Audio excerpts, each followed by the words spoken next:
Assalamualaikum warahmatullahi wabarakatuh. Alhamdulillahilladzi hadana lihadza wa ma kunna linahtadiya laula an hadanallah. Asyhadu an la ilaha illallah wahdahu la syarikalah wa asyhadu anna Muhammadan abduhu wa rasuluh la nabiyya ba'dah. Allahumma salli wa sallim ala sayyidina wa habibina wa maulana Muhammad wa ala alihi wa sahbihi ajma'in. Allahumma anfa'na bima 'allamtana wa 'allimna ma yanfa'una wa zidna ilma. Amma ba'd. Para jamaah hadirin hadirat rahimakumullah. Kali ini kita akan meneruskan kajian sirah nabawiyah yang berjudul Perjuangan Aktivis Hak Asasi dan Mukjizat, di mana pada sesi ini akan kita dapatkan pelajaran tentang ketabahan yang berbuah simpati, juga tentang perjuangan aktivis hak asasi manusia dan pertolongan Allah Subhanahu wa ta'ala. Materi ini adalah kelanjutan dari pembahasan sebelumnya tentang pemboikotan Quraisy terhadap Bani Hashim dan Bani Muttalib. Ada ujian berat yang terjadi bukan 1-2 hari, bukan 1-2 bulan, tetapi sampai 3 tahun, yang bisa mendapatkan hasil atau hikmahnya adalah bisa menguatkan dakwah Islam. Allah Ta'ala mengingatkan kepada kita tentang hakikat ujian di surah Al-Ankabut ayat 2 dan 3. Ahasiban nasu ayyutraku ayyaqulu amanna wa hum la yuftanun. Apakah manusia mengira mereka dibiarkan, ditinggalkan begitu saja untuk mengatakan kami beriman, sementara mereka belum diberi ujian? Walaqad fatanna alladzina min qablihim fala ya'lamanallahu alladzina shadaqu wa la ya'lamannal kadzibin. Dan sungguh benar-benar telah kami uji orang-orang yang sebelum mereka. Apa maksud ujian tersebut?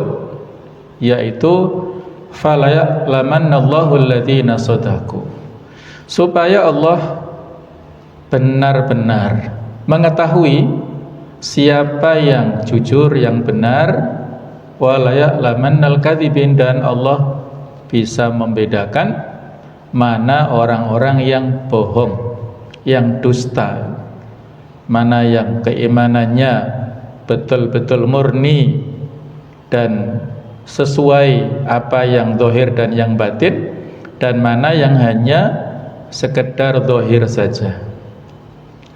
Pemboikotan total atau lockdown total ini dilakukan oleh orang-orang Quraisy, terjadinya pada tahun ke-7 kenabian dan berakhir pada tahun ke-10 kenabian. Jadi berlangsung kurang lebih 3 tahun. Bisa kita bayangkan ya, pada saat kita pandemi kemarin, kita lockdown 2 bulan saja sudah sumpek dunia ini ya, sepertinya susah. Nah, ini terjadinya sampai 3 tahun. Latar belakangnya karena dakwah Islam semakin berkembang di Mekah. Orang Quraisy gagal menghentikan Nabi Muhammad SAW melalui ejekan, intimidasi, penyiksaan, negosiasi, dan kompromi.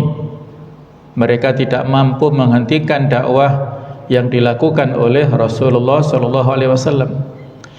Beliau tetap terlindungi oleh kabilahnya Bani Hashim dan Bani Muttalib, karena tidak bisa membunuh Nabi SAW secara langsung. Quraisy memutuskan melakukan tekanan sosial dan ekonomi. Jadi Jadi tujuan utama mereka adalah melemahkan Islam dan memutus dukungan kepada Nabi Muhammad SAW. Dan itu terjadinya di sebuah lembah namanya Syi'ab. Syi'ab itu tempat yang diapit antara dua bukit, disebut Syi'ab Abi Thalib, terletak di Mekah dekat Masjidil Haram ya. Sudah pernah saya ilustrasikan. Jadi kalau kita lihat petanya seperti ini. Jadi Syi'ab Abi Thalib itu berada di tenggara atau ya, antara selatan dan timur Masjidil Haram sekarang ini. Jadi yang kanan itu utara, yang kiri itu selatan ya, yang bawah ini timur ya, yang atas adalah barat. Nah, di situ ada Jabal Umar ya, yang menurut informasinya Jabal Umar ini sebagian sudah dibeli oleh pemerintah Indonesia dan kemungkinan rencana nantinya digunakan untuk perkampungan haji. Nah, jadi kan posisinya dekat sekali dengan Al-Masjidil Haram ya. Mudah-mudahan bisa terwujud insyaallah ya. Mudah-mudahan kalau ya dikelola dengan baik ya. Baik, jadi ini petanya. Sedangkan posisi Syi'ab Abi Thalib untuk saat ini ya, ini berada di sekitar ya Marwa. Jadi utaranya Marwa ini kan ya, coba kita lihat ini toilet ya, toilet Marwa. Jadi Mas'a yang tulisan ada Al-Haram Al-Makki, ada panahnya itu adalah tempat sa'i ya, tempat sa'i atau Mas'a. Kemudian yang ada di sini yang tempat kelahiran Nabi SAW ini adalah Syi'ab Bani Hashim atau disebut Syi'ab Abi Thalib. Jadi inilah sudah masuk ke area yang ada di Masjidil Haram ya. Jadi ada Syi'ab Ajiyad, ada Syi'ab Bani Hashim, ada Syi'ab Abi Thalib. Kemudian ada kelahiran Rasul ya di peta Google yang kanan itu. Nah, jadi itulah tempat-tempat bersejarah yang penting yang memang oleh pemerintah Saudi tidak terlalu dimunculkan ya, tidak dikasih tulisan sebagai tanda, khawatirnya nanti ada perlakuan-perlakuan yang berlebihan yang dilakukan oleh sebagian masyarakat. Nah, itu berjaga-jaga seperti itu. Nah, kita kembali ke pemboikotan yang dilakukan oleh orang Quraisy ini. Isi piagam pemboikotan ini, para pemuka Quraisy membuat perjanjian tertulis versi mereka yang digantung di dalam Ka'bah. Isi pokoknya tidak boleh menikah dengan anggota Bani Hashim dan Bani Muthalib. Tidak boleh kabilah lain melangsungkan pernikahan dengan keluarga besar mereka, Bani Hashim atau Bani Muthalib. Juga tidak boleh menikahkan putri mereka dengan anggota kedua kabilah tersebut. Tidak boleh menikah, nggak boleh menikahkan. Tidak boleh melakukan jual beli dengan mereka. Tidak boleh bergaul atau berinteraksi sosial dengan mereka. Tidak boleh menerima perdamaian dari mereka. Tidak boleh memberi bantuan makanan dan kebutuhan hidup. Boikot berlangsung sampai mereka menyerahkan Nabi Muhammad SAW kepada Quraisy. Nah, coba ini targetnya ya.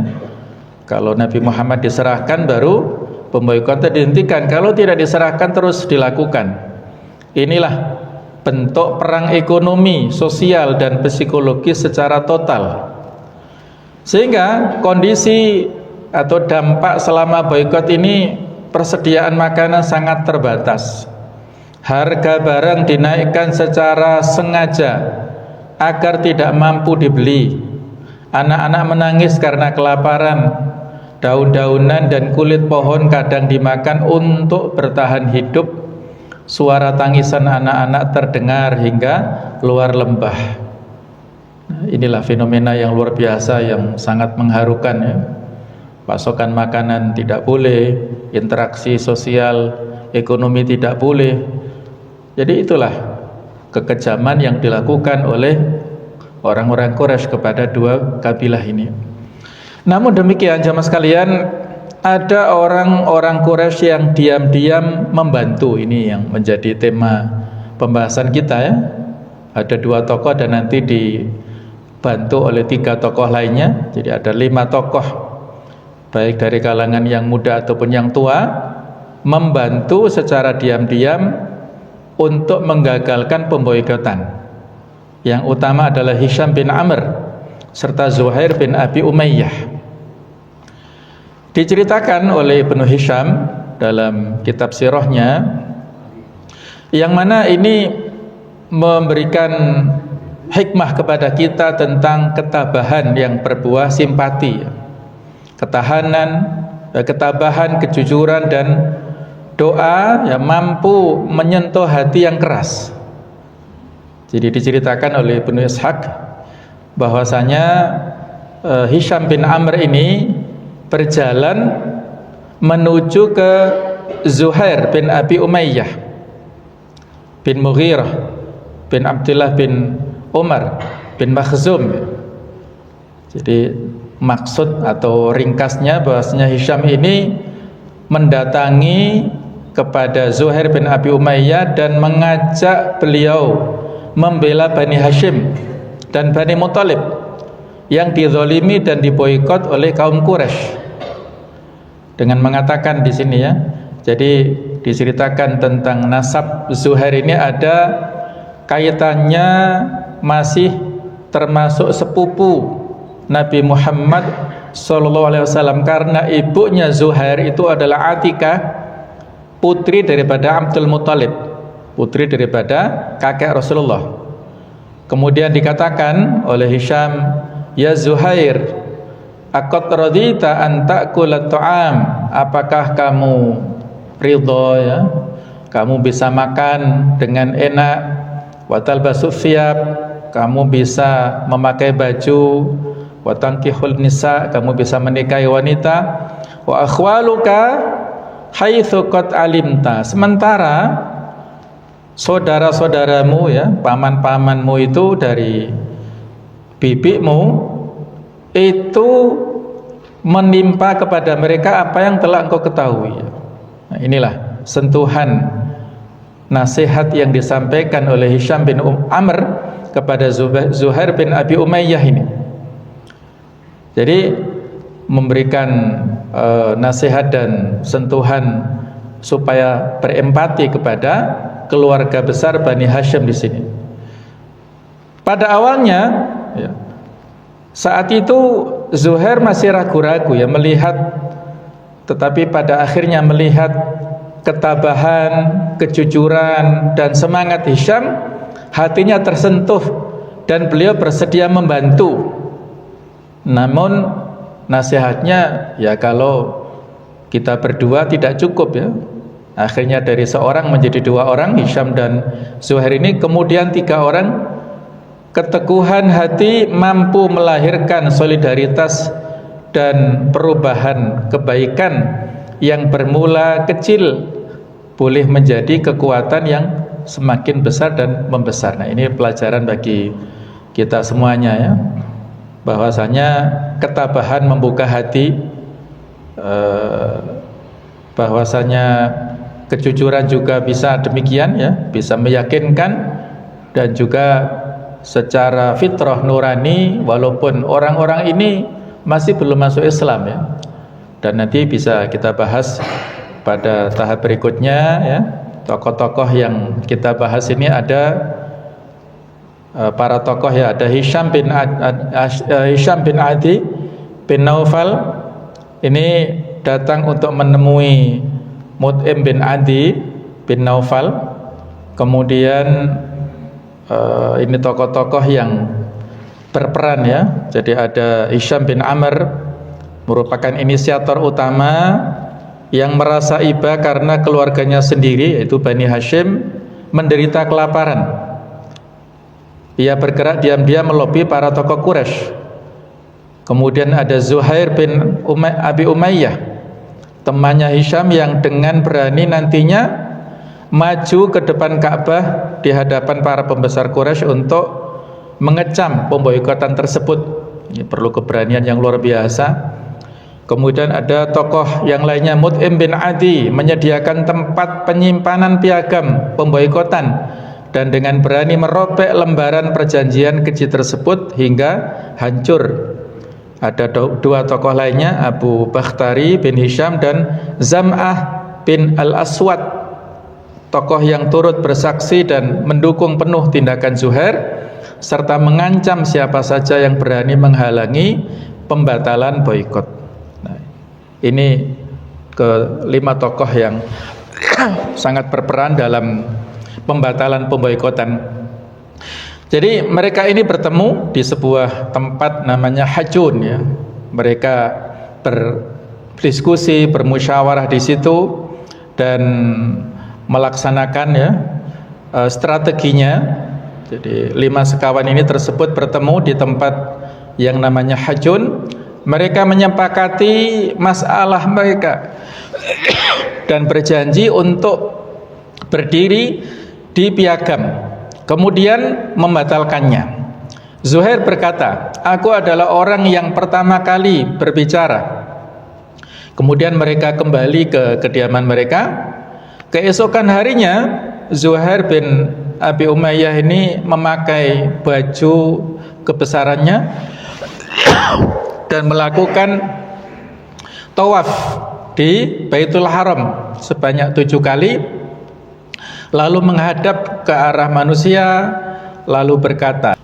Jadi ini ada nilai dan pelajaran, perlu bermusyawarah, kemudian komitmen dan konsistensi, keberanian berdakwah, mengagungkan Allah Subhanahu wa taala. Dakwah versi mereka, ya, dakwah karena mereka ini belum muslim saat itu.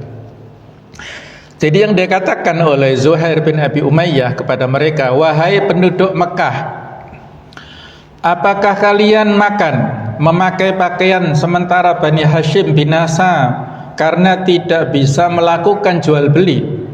Demi Allah, saya tidak akan duduk sebelum disobek piagam yang memecah belah dan penuh kezaliman ini. Maka saat itu Abu Jahal yang sebelumnya duduk santai di masjid langsung berkata, engkau dusta, demi Allah tidak boleh disobek. Jadi walaupun Abu Jahal, ya, orang-orang kafir ini memakai kata-kata sumpah demi Allah, biasa mereka sampaikan, ya, mereka meyakini adanya Allah, tetapi mereka menyekutukan Allah dengan sesembahan yang lainnya. Tidak boleh disobek, kata Abu Jahal. Maka berkata Zam'ah bin Al-Aswad, engkau demi Allah lebih dusta, kami tidak pernah ridho penulisannya saat ia ditulis. Berkata Abu Bakhtari, benarlah Zam'ah, kami tidak ridho dengan apa yang tertulis padanya, dan kami mengingkari yang ada padanya. Dan berkata Mut'im bin Adi, benar kalian berdua, dan dustalah yang berkata selainnya. Kami berlepas diri kepada Allah dan dari hal tersebut dan apa yang tertulis padanya. Berkata Hisham bin Amr dengan yang serupa, maka berkatalah Abu Jahal, ini perkara yang sudah ditetapkan malam sebelumnya, kalian sudah memusyawarahkannya di tempat lain, ya. Jadi Abu Jahal ini orang yang disebut Abul Hakam, memiliki kecerdasan. Jadi rupanya dia tahu rencana yang sudah dilakukan oleh orang-orang ini sudah dimusyawarahkan di tempat lain, kemudian dieksekusi di situ, sehingga dia tidak bisa berbuat apa-apa. Nah, sementara itu Abu Thalib duduk di sudut masjid, ya, melihat situasi dan kondisi, ya, dan pada akhirnya bisa kita lihat bagaimana perjuangan, ya. Jadi yang menjadi tokoh pejuang aktivis HAM ini adalah 5 orang ini. Pejuang HAM non muslim dalam kasus ini yaitu Hisham bin Amr, Bani Amir bin Lu'ay, saudara seibu dengan Nadlah bin Hashim bin Abdul Manaf. Kemudian ada Zuhair bin Abu Umayyah, putra Atikah bin Abdul Muthalib, ini sepupu Rasulullah. Kemudian ada Mut'im bin Adi bin Naufal bin Abdul Manaf. Ada juga Abu Bakhtari bin Hisham, dan ada Zam'ah bin Al-Aswad bin Al-Muttalib bin Asad ya. Jadi 5 orang inilah yang luar biasa perjuangannya, dan dalam sejarahnya jamaah sekalian, apakah nanti akhirnya kelima orang ini masuk Islam atau tidak? Nah, ini yang patut untuk disayangkan ya. Dan dari sini kita belajar betapa yang namanya hidayah itu mahal harganya ya. Walaupun kelima orang ini berjuang untuk membatalkan piagam perjanjian pemboikotan, tetapi rupanya kelima orang ini di akhir masa hidupnya itu masih dalam kekafirannya. Ada sebagian satu yang diragukan ya, tetapi yang riwayat yang kuat, mereka ini meninggalnya itu dalam keadaan yang belum masuk Islam. Nah, itulah dinamika perjuangan ya, orang-orang ya. Bukan hanya 5 orang yang sudah sangat-sangat kita ketahui adalah Abu Thalib, luar biasa ya. Perjuangannya sedemikian rupa untuk membela Nabi kita, tetapi akhir hayatnya masih dalam agama jahiliyah. Jadi di sini diceritakan Hisham ya. Jadi Hisham bin Abi Umayyah ini diperdebatkan keislamannya. Ia adalah otak dan penggerak utama di balik layar yang menyatukan kelima tokoh ini. Tanpa kelincahan diplomasi rahasianya, boikot tersebut mungkin akan berlangsung lama. Dan akhir hayatnya, catatan sejarah mengenai sisa hidupnya setelah pembatalan boikot sangat minim. Tidak ada keterangan yang jelas, tidak sebagaimana tokoh lainnya. Adapun status agamanya, tidak ada bukti yang kuat bahwa ia nantinya masuk Islam. Namanya tidak tercantum di kalangan para sahabat yang ikut berhijrah maupun berperang di perang kaum muslimin ya, di pasukan kaum muslimin. Tidak ada nama Hisham bin Amr ini ya. Para ulama sejarah mengkategorikannya sebagai tokoh kafir Quraisy yang berhati mulia, humanis, dan memiliki rasa kekerabatan yang sangat tinggi. Namun hidayah Islam belum meresap ke dalam hatinya pada akhir hayatnya. Ini tokoh yang menjadi sentral. Kemudian ada Zuhair bin Abu Umayyah yang menjadi orator tadi ya di depan Ka'bah. Ini wafat setelah penaklukan kota Mekah. Zuhair adalah sepupu Rasulullah, ibunya adalah Atikah binti Abdul Muthalib. Ia adalah orator ulung yang berteriak di depan Ka'bah menuntut pembatalan boikot demi kemanusiaan. Pada akhir hayatnya ia terus menetap di Mekah dan tetap memegang posisi penting di suku Makhzum. Adapun tentang status keagamaannya ada perbedaan riwayat. Mayoritas sejarawan mencatat ia tetap berada di atas agama kaumnya hingga peristiwa pembebasan kota Mekah. Sebagian riwayat menyebutkan ia sempat melarikan diri karena takut, namun kemudian mendapatkan jaminan keamanan dari sepupunya, yaitu Ummu Hani binti Abi Thalib, lalu masuk Islam dan menjadi muslim yang baik. Namun sebagian sejarawan lain menyebut tokoh Makhzum yang dimaksud dalam peristiwa Fathu Mekah tersebut adalah saudaranya atau tokoh lainnya yang mirip namanya. Jadi bukan beliau ya, tapi orang lain.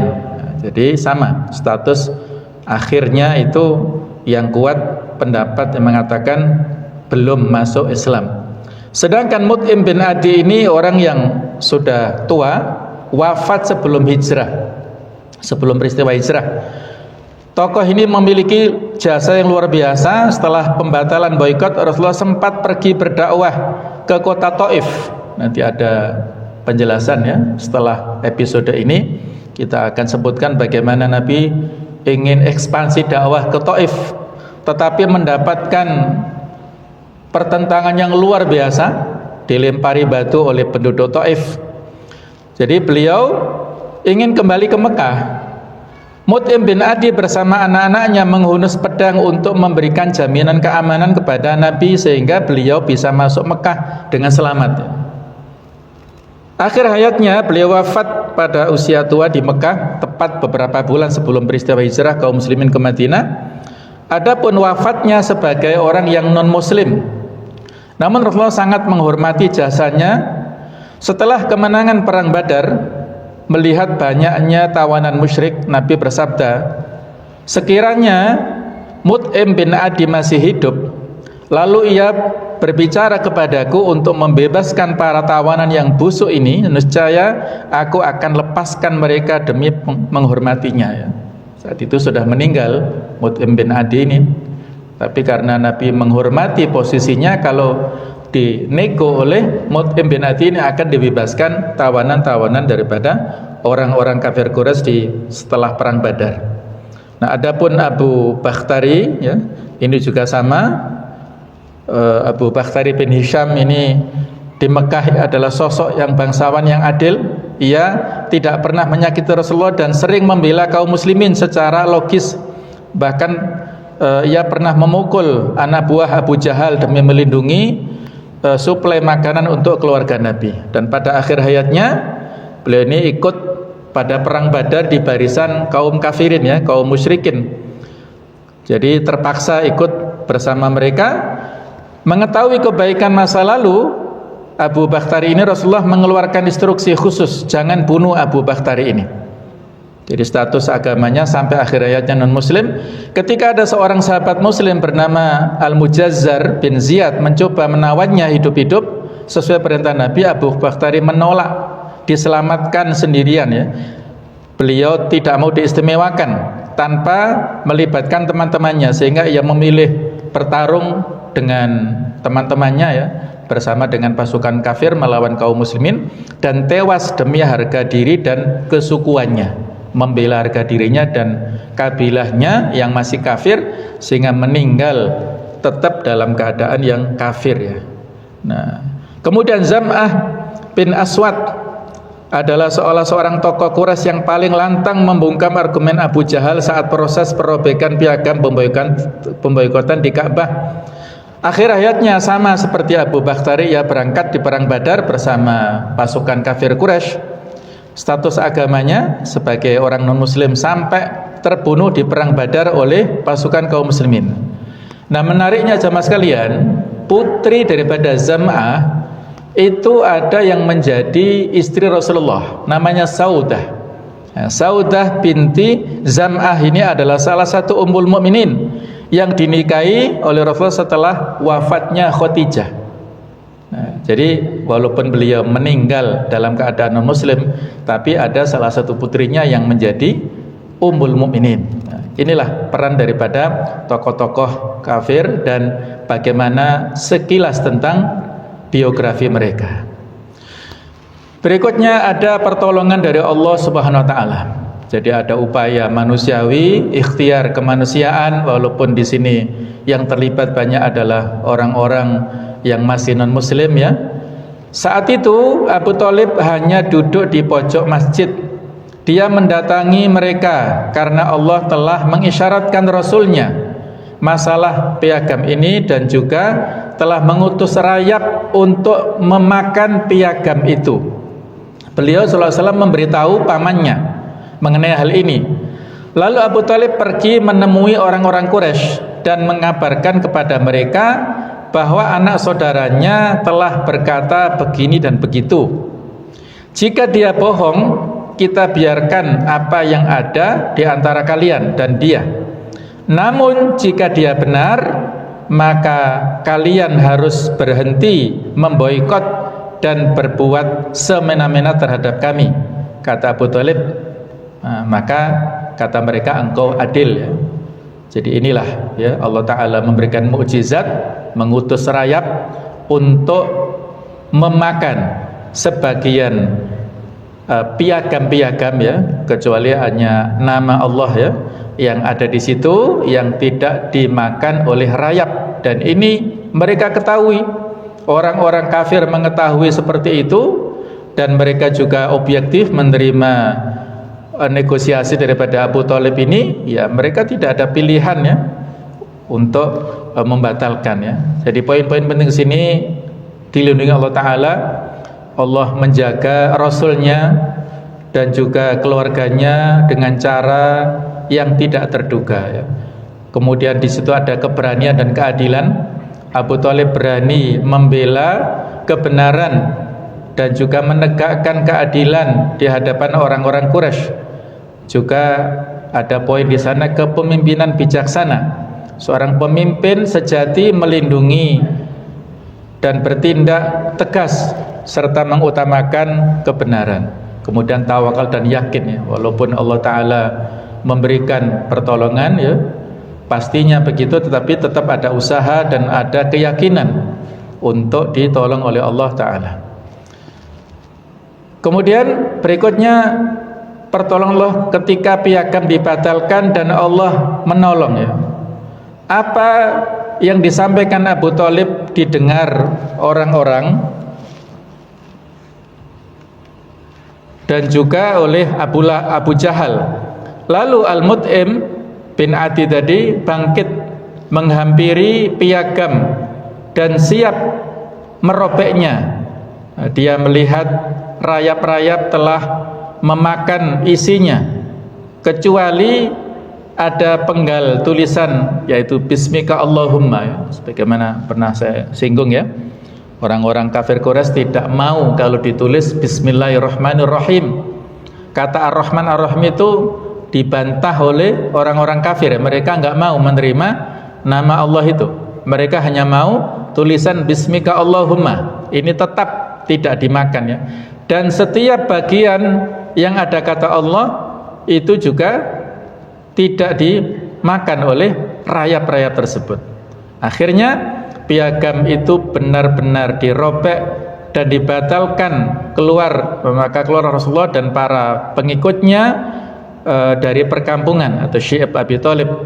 Orang-orang musyrik telah melihat satu tanda yang besar dari tanda-tanda mukjizat ataupun nubuat, tetapi mereka seperti yang diberitakan Allah Ta'ala, yang artinya dan jika mereka orang-orang musyrik melihat sesuatu tanda atau mukjizat, mereka berpaling dan berkata ini adalah sihir yang terus menerus. Nah, jadi mereka mengingkari fakta yang dilihat mereka. Wa qaulu sihrum mustamir.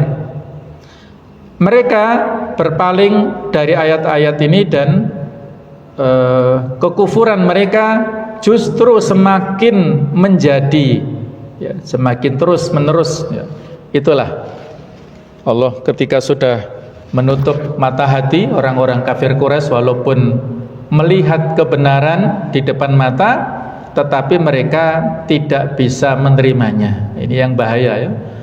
Kita perlu untuk berlindung dari Allah Ta'ala dari mata hati ya, yang tertutup seperti itu, sehingga tidak bisa membedakan mana yang hak dan mana yang batil. Nah jemaah sekalian, ada hikmah dan pelajaran yang bisa kita ambil. Tiada sahabat yang melakukan anarki saat diboikot. Pengelolaan kepemimpinan yang baik dari Nabi Sallallahu Alaihi Wasallam, ketaatan sempurna sahabat kepada Nabi, kemudian juga ketabahan dan kesabaran yang luar biasa. Ada thiqah atau percaya pada janji Allah dan pertolongannya. Pertolongan pasti datang jika faktor kelayakannya telah terpenuhi. Allah tidak pernah mendolimi kepada siapapun, dan juga yang utama adalah kepada siapa yang membela agamanya. Allah memiliki tentara yang hanya Ia semata yang mengetahuinya. Ada ujian berat semakin menambah rasa syukur saat nikmat pertolongan tiba. Dan setelah penaklukan Mekah, Nabi sempat mengunjungi tempat di mana perjanjian zalim tersebut dibuat sebagai bentuk rasa syukur beliau ya. Pelajaran utama yang bisa kita ambil ada kepemimpinan bijaksana. Nabi menunjukkan kepemimpinan yang penuh dengan hikmah dan strategi. Kemudian juga ada loyalitas dan ketaatan sahabat setia ya, dan taat tanpa ragu dalam kondisi sulit sekalipun. kemudian ada sabar dan tawakal, kesabaran dan keyakinan pada janji Allah menjadi kunci kemenangan. Pertolongan Allah pasti ya, bila syaratnya terpenuhi, pertolongan Allah akan datang. Dan ini adalah teladan yang abadi. Kisah ini menjadi pelajaran berharga untuk setiap muslim sepanjang masa. Seberapapun berat ujian yang kita dapatkan, itu adalah sesuai dengan kemampuan manusia. La yukallifullahu nafsan illa wus'aha. Allah sama sekali tidak memberikan beban kepada siapapun di luar batas kemampuannya. Ketika saat itu Bani Hashim dan Bani Muthalib mendapatkan ujian yang berat, karena memang saat itu mereka masih mampu menanggungnya, dan Allah juga pada akhirnya memberikan solusi ya. Dan ini pun juga bisa kita korelasikan dengan nasib para saudara kita di Gaza ya. Kita tidak bisa memprediksi sampai kapan ya, tetapi menurut prediksi dari Syekh Ahmad Yasin rahimahullah, ini tahun 2027 ya, sepertinya ya, mudah-mudahan tidak meleset prediksi dari beliau ya. Dengan izin Allah Ta'ala ya, nantinya ada peristiwa yang besar ya, yang bisa insya Allah akan bisa mengakhiri ya para penderitaan para saudara kita di Gaza insya Allah. Berikutnya juga hikmah dan pelajaran dari keutamaan memaafkan. Jadi jemaah sekalian, dampak dalam fikih ya, tentang masalah koalisi ataupun konstelasi yang terjadi pada saat itu, ini memberikan bagian. Jadi setelah perang Khaybar, ini ceritanya setelah perang Khaybar ya, diceritakan dari Jubair bin Mut'im, putra dari Mut'im bin Adi. Ini muslim ya, menjadi seorang sahabat mulia, namanya Jubair, berkata, tatkala perang Khaybar, Nabi sallallahu alaihi wasallam memberikan bagian yang diperuntukkan bagi keluarganya kepada Bani Hashim dan Bani Muthalib, dan ditinggalkannya Bani Naufal dan Bani Abdusyams. Maka saya pun datang bersama Utsman bin Affan menemui Rasulullah SAW. Lalu kami berkata, wahai Rasulullah, mengenai Bani Hashim kami tidak akan menyangkal keutamaan mereka, disebabkan Allah telah melahirkan engkau dari kalangan mereka. Tetapi bagaimana dengan saudara-saudara kami Bani Muthalib? Mereka engkau beri, tetapi kami engkau tinggalkan, padahal kita masih satu keluarga. Jadi saat itu ya semacam ada protes ya. Jadi Nabi sallallahu alaihi wasallam memberikan bagian diperuntukkan bagi keluarganya Bani Hashim dan Bani Muthalib, sementara Bani Naufal dan Bani Abdusyams ini sepertinya protes ya. Jadi ini dampak daripada koalisi yang terjadi pada saat pemboikotan. Karena pada saat pemboikotan, Bani Naufal dan Bani Abdusyams ini tidak memberikan dukungan kepada Bani Hashim dan Bani Muthalib. Bahkan sebagian peristiwa mereka justru berkoalisi dengan orang-orang kafir Quraisy. Nah, itu akhirnya ada dampak-dampak pada saat berikutnya, ada konsekuensi-konsekuensinya ya. Dan mengenai ghanimah, jemaah sekalian, sedikit saya kasih tambahan tentang ghanimah. Ya, ghanimah itu adalah harta rampasan yang didapatkan oleh kaum muslimin setelah terjadinya peperangan. Itu namanya ghanimah. Ada perang fisiknya atau perang berhadapan dengan orang kafir Quraisy, maka kaum muslimin mendapatkan harta rampasan perang yang disebut ghanimah. Kalau harta rampasan yang tidak ada peperangan disebut fai. Ada kemiripan ya. Jadi kalau ghanimah ini bagaimana pembagiannya? 4/5 atau 80% harta ghanimah ini diberikan kepada tentara yang ikut berperang. Kaum muhajirin, kaum ansor yang ikut berperang mendapatkan 80% harta ghanimah. Sedangkan yang 1/5-nya atau 20%-nya itu untuk bagian Allah dan Rasulnya. Ada 5 pembagian yang 20%. Allah dan Rasulnya. Jadi diberikan kepada Rasulullah sebagai ya semacam dana operasional beliau sebagai seorang pemimpin, yang dengan dana itu beliau bisa sebagai pemimpin ya untuk memberikan fasilitas publik kepada masyarakat, membantu kepada yang lainnya, itu dari dana yang 1/5 atau 20% dibagi sebagian untuk beliau, yang kedua untuk fakir miskin, yang ketiga untuk anak yatim, kemudian keempat untuk saudara-saudara dzul qurba ya, saudara kerabat famili keluarga beliau dari Bani Hashim dan Bani Muthalib. Kemudian yang kelima adalah untuk ibnu sabil, orang-orang musafir yang tidak punya bekal kembali kepada kampung halamannya, itu diambilkan dari harta ghanimah ini. Nah, jadi kalau dari situ jemaah sekalian bisa kita bayangkan sebenarnya secara matematis dan secara finansial Nabi itu berkecukupan karena mendapatkan bagian daripada 1/5 itu. Kalau satu kali peperangan misalnya mendapatkan ghanimah 1 miliar ya misalnya, maka 200 jutanya itu untuk 5 tadi, untuk beliau fakir miskin, kemudian untuk anak yatim, untuk ibnu sabil dan kerabat beliau. Jadi jumlah yang tidak sedikit, dan beliau melaksanakan peperangan sudah pernah saya sampaikan berapa kali beliau perang, ada perbedaan dan mengatakan 27 kali. Nah, bisa kita perhitungkan bagaimana sisi bagian beliau dari ghanimah, tapi beliau hidup dalam keadaan yang zuhud, dalam keadaan sederhana, tidak mau bermewah-mewahan dengan harta yang didapatkan ya. Nah, berikutnya tentang keutamaan ya, tadi lobi-lobi yang disampaikan itu ada jawaban Rasulullah. Faqala Rasulullah sallallahu alaihi wasallam, "Inna wa banul Muthalib la nufarriqu fi jahiliyah." Sesungguhnya kami dengan Bani Muthalib ini tidak pernah berpisah ya. Tidak pernah berpisah pada zaman jahiliyah, wala Islam, dan juga pada zaman Islam. Wa inna manahnu wa hum syai'un wahid. Kami dan mereka ini satu kesatuan ya, satu keluarga. Beliau mengisyaratkan dengan jari jemarinya. Jadi karena itulah sehingga mendapatkan ghanimah termasuk dzul qurba, yaitu kerabat beliau. Jadi pelajaran yang berharga di sini, isu pemboikotan ekonomi dan sosial membawa manfaat bagi dakwah karena menimbulkan simpati. Kemudian tersebar beritanya hingga ke seantero jazirah Arab. Bagaimana kekejaman orang-orang kafir Quraisy ya, kekejian kafir Quraisy, Bani Hashim dan Bani Muthalib berdampak buruk pada citra kafir Quraisy di masyarakat Arab. Para dai Allah keluar dari ujian dengan membawa buahnya dalam keadaan lebih tangguh, lebih kaya pengalaman. Kemudian juga pengemukaan dalil, argumentasi, bukti, bahkan mukjizat. Ini tidak berpengaruh bagi orang yang sudah dikuasai oleh hawa nafsunya.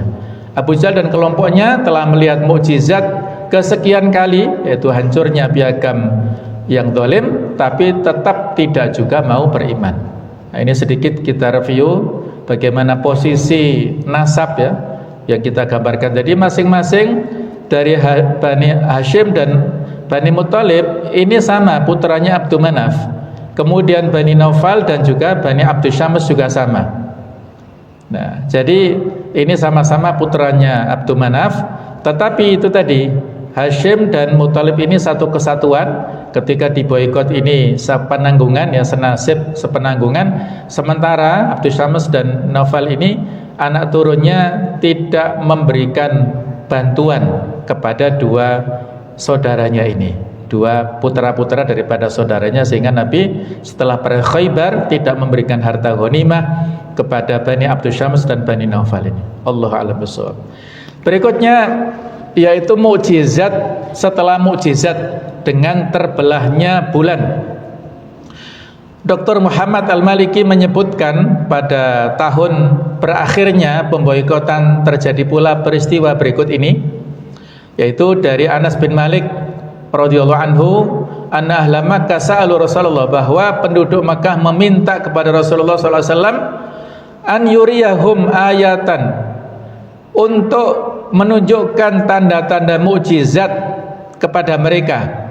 Fa'arahumul qamar, maka beliau memperlihatkan kepada mereka di mana bulan itu syiqqata ini, ya, mereka melihat secara langsung bulan terbelah menjadi dua bagian, hatta ra'au hira'un bainahuma, sampai mereka terlihat gua Hira dari celah di antara terbelahnya dua bulan tersebut. Masya Allah, ya. Jadi betul-betul terjadi pada saat itu bulan terbelah, bahkan di antara belahan bulan ini ada pemandangan gua Hira yang bisa dilihat oleh orang-orang kafir Quraisy.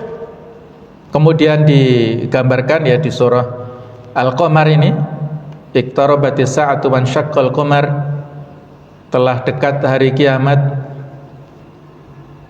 datangnya dan telah terbelah bulan, ya. Ini merupakan mukjizat secara hissi, secara langsung dilihat oleh orang-orang, yang dikuatkan di dalam riwayat Imam Abu Dawud, Imam Al-Baihaqi, dan juga Al-Hafidh memberitahu kami, Abu Abdillah Al-Hafidh memberitahu kami dari Abdullah, ia berkata bulan pernah terbelah di Mekah sehingga menjadi dua bagian. Lalu orang-orang kafir Quraisy dari kalangan penduduk Mekah berkata, ini persangkalan mereka, ya, ini adalah sihir yang dilakukan terhadap kalian oleh Ibnu Abi Kabsyah.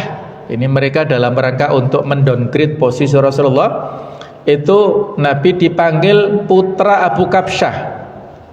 Abu Kabsyah itu adalah ayah angkat Rasul, suami daripada Halimah As-Sa'diyah yang menyusui Rasulullah, ya. Suaminya namanya Abu Kabsyah.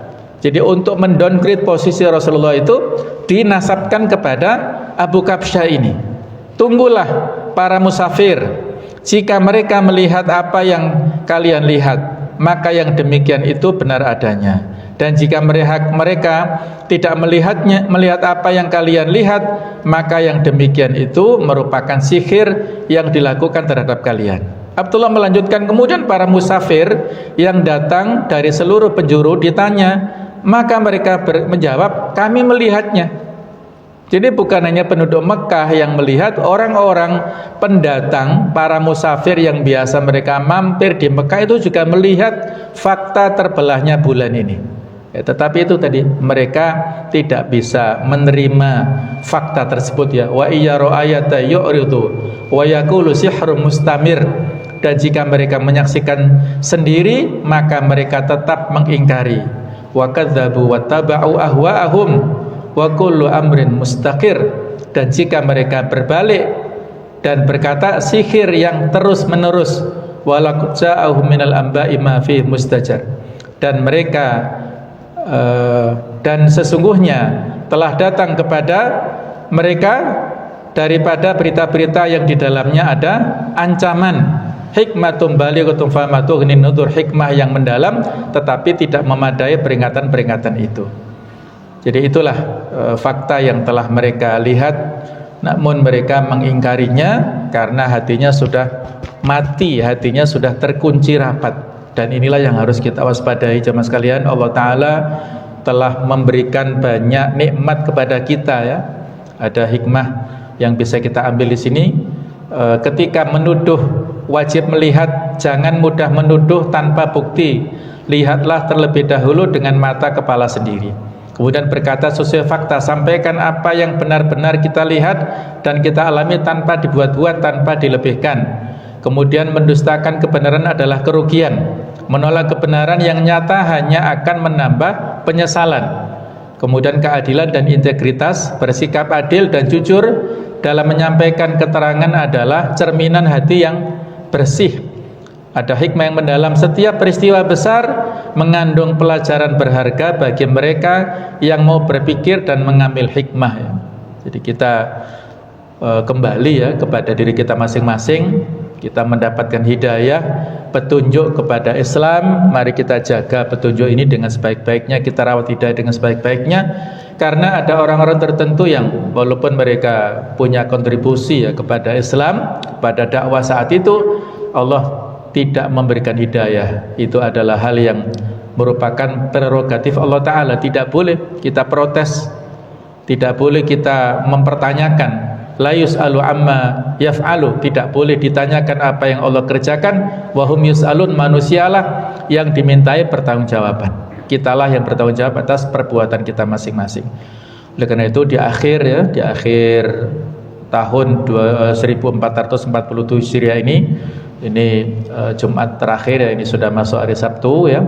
Mari kita bersama-sama muhasabah, evaluasi atas segala amal-amal yang kita lakukan pada tahun kemarin ini, dan kita songsong tahun baru Islam 1448 Hijriah dengan lebih semangat lagi, meningkatkan keimanan, ketakwaan kita. Mudah-mudahan Allah Ta'ala senantiasa memberikan istiqomah pada kita semuanya dalam kebenaran sampai akhir hayat kita, mendapatkan husnul khatimah insyaallah. Amin ya rabbal alamin. Subhanakallahumma wa bihamdik, asyhadu an la ilaha illa anta, astaghfiruka wa atubu ilaik. Wassalamualaikum warahmatullahi wabarakatuh.